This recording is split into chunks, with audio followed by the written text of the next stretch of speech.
guys, this is Miss Lola Slater. I'm here with my first two mentees. We're going to walk you through step by step of their first fix and flip project here in Baltimore City and show you how you can build a community in your local neighborhood, you guys. So we're going to start off. This is Miss Gloria and Della, and this is Mr. Michael Mentugay. Hi. All right, you guys, so what we want to talk about really truly just give you a step-by-step, play-by-play on what it takes to get into real estate investing and give you the right mindset, the proper tools and mentality so that you can successfully decide if you should fix and flip and also be able to be equipped and have the tools and knowledge that you need. So we'll start with Ms. Gloria here.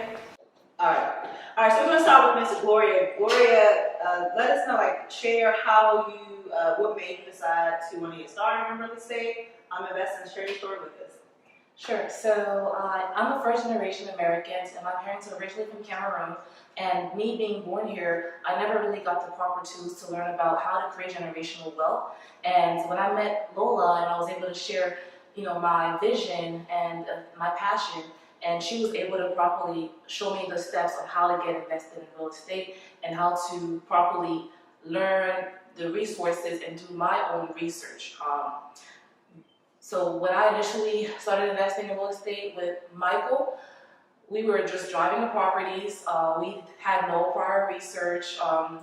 We didn't do our due diligences, and Lola would literally, be on our neck like, hey, when you go and buy something, do you just pull up or do you do your research and compare how much are items selling at this location and which location has the best prices? And I was like, yeah, you're right. So she was like, it's the same thing in real estate. You got to do your research, and you need to be prepared, and you need to know what you're investing into. And for me, the main reason I, got interested in real estate was to be able to just have a legacy, create generational wealth, and be able to build a community, because I'm not the gatekeeper of information, so I want to be able to share this with other people as well, so we can all create generational wealth. Awesome. And so let's back up, because you and I first met at a Build a Community event. How did you come across the event? And that event, this is a fix and flip, but that event actually focused on multifamily investing. And so we went through a lot of the strategy and how-to of that. But share, I guess, the first event and how you found me online and how we first met. So the first event where I actually met Lola was at a multifamily real estate investing, learning how to get a property, either a duplex, triplex, or quadruplex, and being able to house hack, meaning you can have people renting your property. That way you're not paying a mortgage. They're paying your mortgage and you're actually making a profit from it as well. And I found her online, literally on Eventbrite. I saw her event, pop up, and it was exactly what I was looking for. And I just showed up. I got in the room and I made the connection with Lola.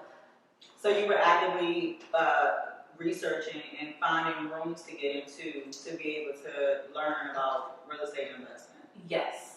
Awesome. For at least 2 years. Yes. Awesome. All right, and Michael, so we met through Gloria. Yeah, through Gloria. So share your story. Tell me what first got you interested in beginning in real estate investment.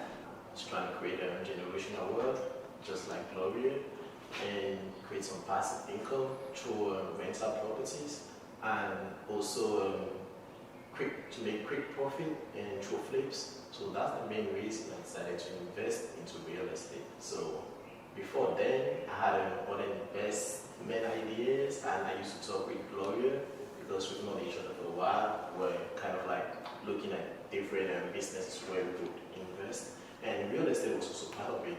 And one day she talked to me and she told me she met this person that would actually mentor us and hold her hand, take us through the process, and that's how she introduced you to me. And here we go.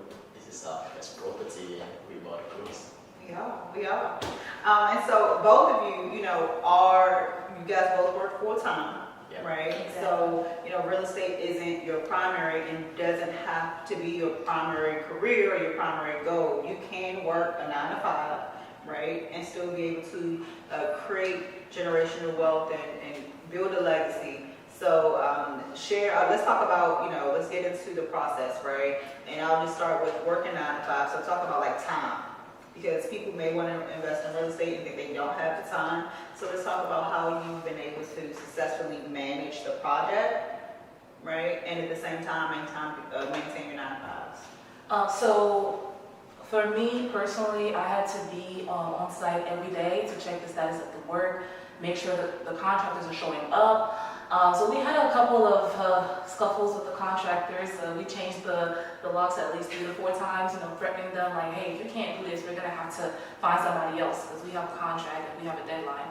And so I had to really maneuver between my meetings at work and me being able to show up here and communicate with the team and making sure that we have everything on track and with our deadlines. And so you need to be at least able to have an understanding of flexibility with your time schedule. If you need to maybe request some days, because the last week of the project I requested off so I could be here on site every day and just making sure that we are able to finish within those the final, the last week is like the home stretch, so it can be kind of intense, right? Exactly. And you're making sure that every I is dotted, every T is crossed, and Yep. you're doing like what we did 3 final walkthroughs.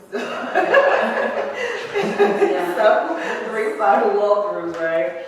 And so Michael, you live further. Yeah. From this project. Gloria is more local, living in the city where the flip is, but you live in a different county.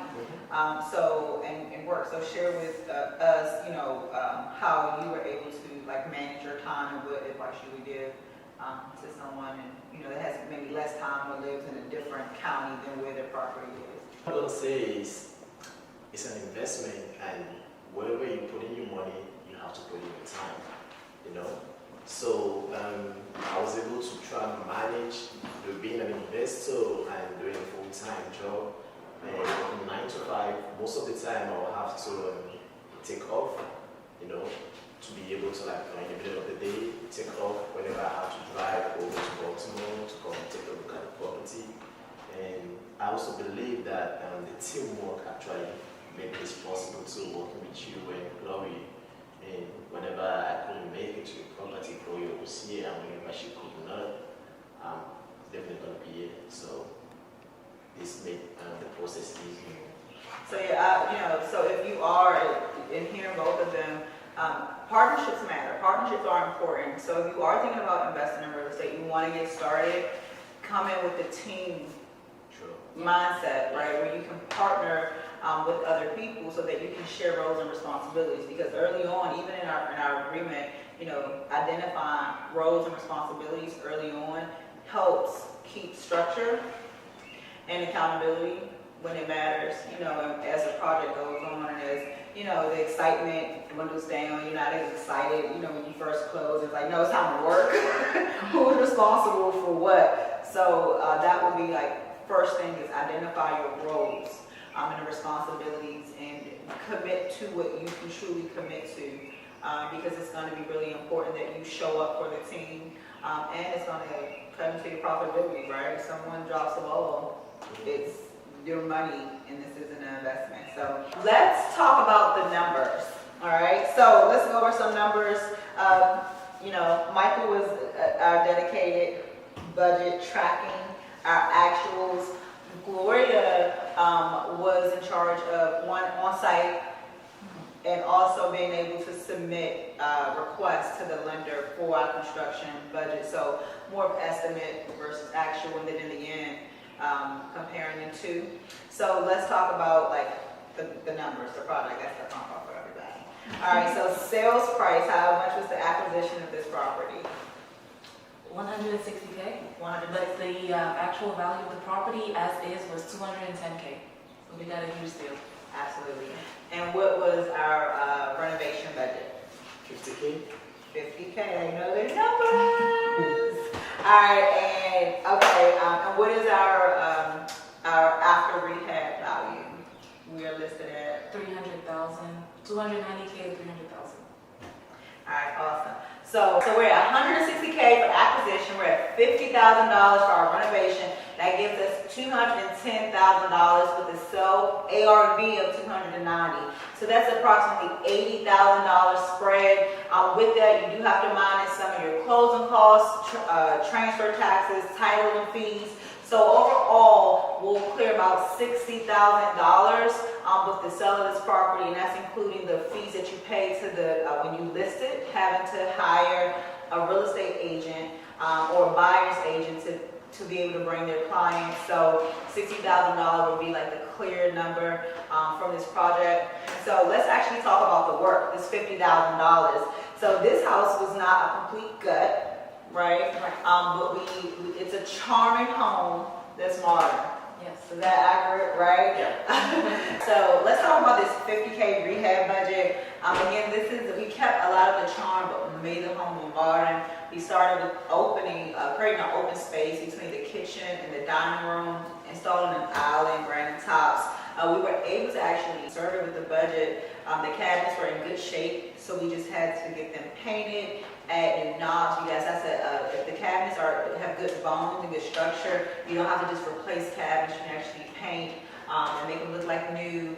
I would love to look around, but you can make them look like new and replace the knobs. So the flooring, the house had flooring throughout. So in the dining room, we kept the hardwood floors, but put the modern waterproof vinyl floors that's very popular in the area. So in doing your designs, you want to make sure that you look at the comparables in the area, look at other remodels in the area and see what's kept, what's new. And this is an area where charm and the existing is desired, right? And you can get the most value. You don't have to do a complete gut on every rehab. And so let's talk about so we were able to, like I said, save there on big ticket items like cabinetry. Michael, let's talk about the basement. I think that's where we spent probably the most money. So share with us about the basement.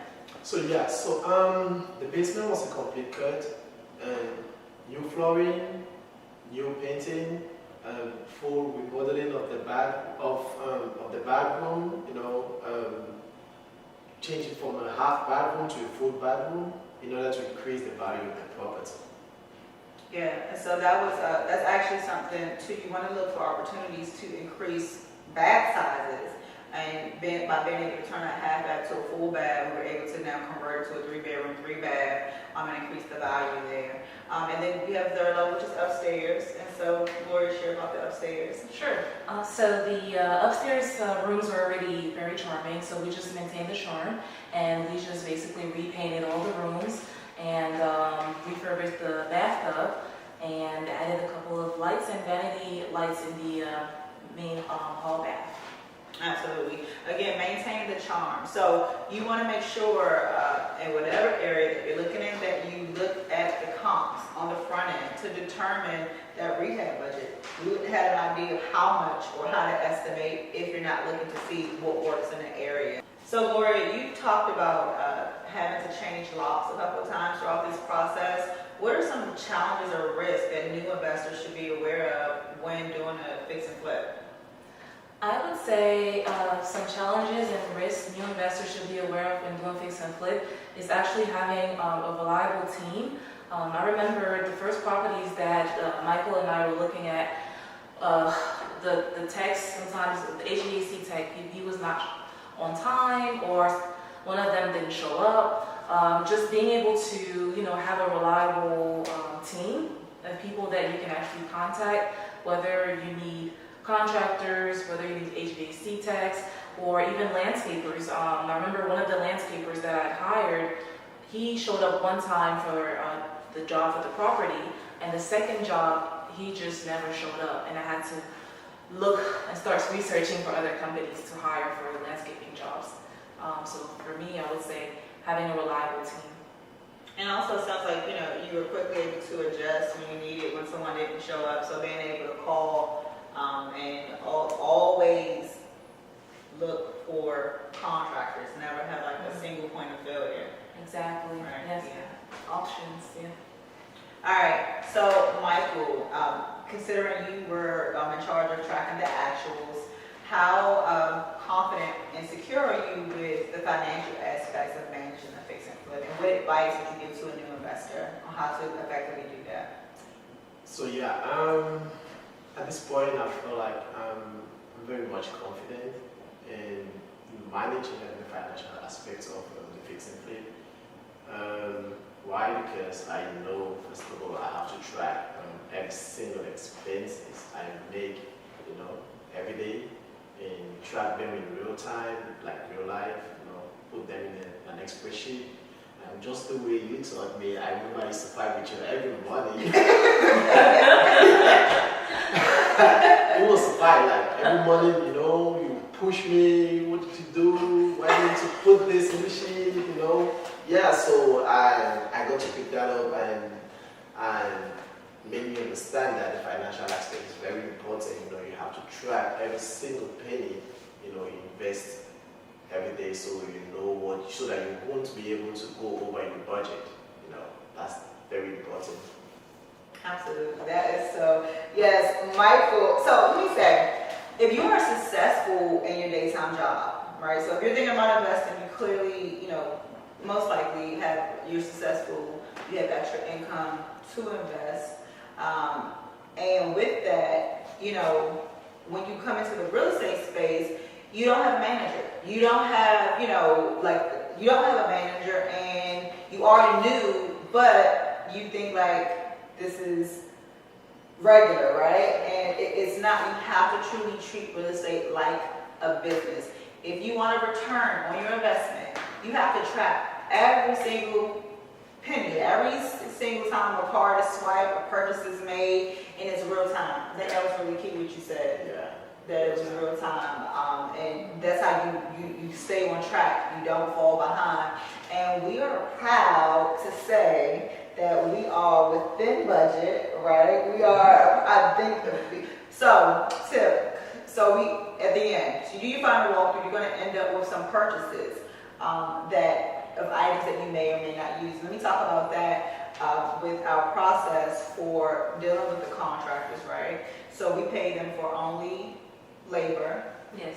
Okay, and then for supplies, our strategy was to actually have them purchase, but we pay as we went along. So that allowed us to be more involved. Yeah. Do you feel like that was effective, or if doing another flip, would you want to be as involved in tracking the expenses, or would you just prefer to allow a contractor to handle both labor and all the purchases?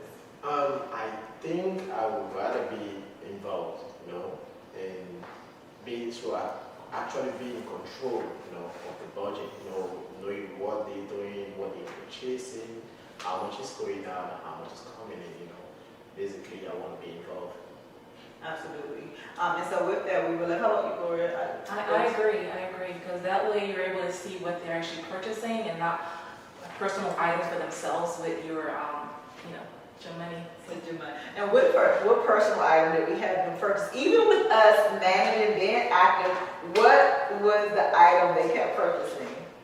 Water. Listen, $4.99 water. We tracked, they were getting water. I think it's Gloria, right? And she's like, they keep buying water. So we waited, and when it was time to negotiate, because your project will change. Right, we had some adjustments with this project, and from our initial original design to as we went along in the process. And so you in planning your budget, having money still available, that you can make those changes, and you do have some contingency budget and money set aside. And so when it came time to negotiate, we were like, hey, look, you want to charge us $50 to install a different light, you owe us for 6 weeks of water. Let's call that a wash, right? So we turned that $30 into a $50 request. But yeah, being able to be involved, be in control, and learn.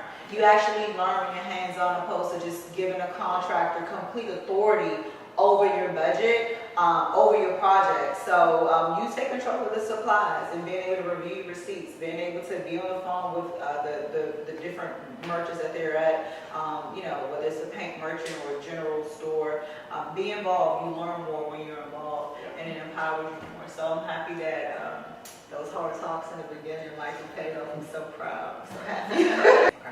All right, and so with that, we had at the end of one of our walkthroughs, there were extra material left over, and so what we did, we were able to take that material back to Home Depot and get a refund of about